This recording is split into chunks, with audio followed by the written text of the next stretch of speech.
what's going on, y'all? T-Bob here. And Jake as well. And you're about to watch a little OTB LSU. We're going to give you all the latest, greatest between LSU football, baseball, women's basketball, softball, and everything in between. Bottom line, if you want to talk Tigers, keep it locked, subscribe, like it, and we hope you enjoy. Some recruiting news out of LSU. This 25 class is already incredible. We all know, right? In case you don't, the class that LSU is lined up to sign up in December has the number one player and number one quarterback in the nation in Bryce Underwood. It's got the number one wide receiver in the nation in DeCorian Moore. It's got the number one running back in the nation in Harlem Berry. They're also expected to add, what's the other badass running back, top four player in the state of Louisiana? Simon. Yeah, we talked about Simon. Simon. We talked about James Simon last week. They already have commitments from the top two offensive linemen in the state in Brett Bordelon and Devin Harper. But Brad Davis, look, there has been the greatest accomplishment. Tell me if you agree or not.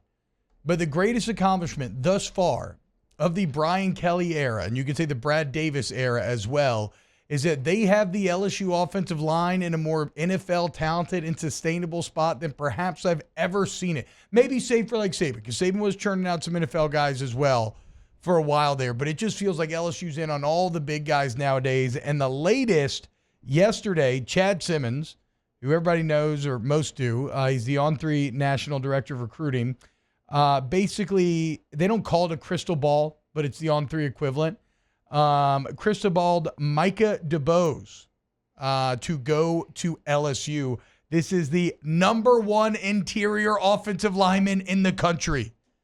So you could be talking about the number one quarterback, the number one receiver, the number one running back, and the number one interior offensive lineman all being committed in the same class. We'll say it once, you say it again and again.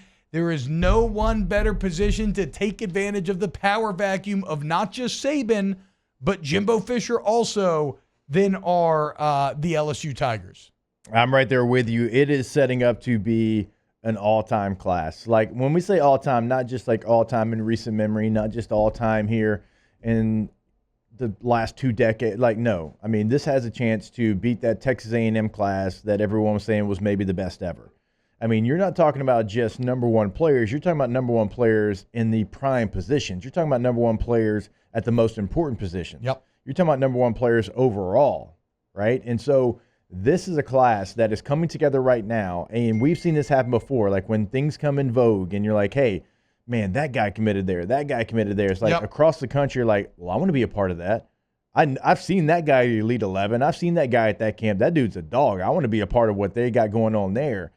And typically you don't get it this early, and so maybe that's some of your worry, but it feels like this is a class that's locked in. And then when Underwood is like the top guy and he's the guy that's kind of out there leading the charge, when you've got QB1 out there being the guy that, you know, galvanizes the rest of the recruiting class, you feel good about it. Well, and it's this is what I always have to remind myself, Jake, is it's not as early as it seems, right? That's true. Because it's in December.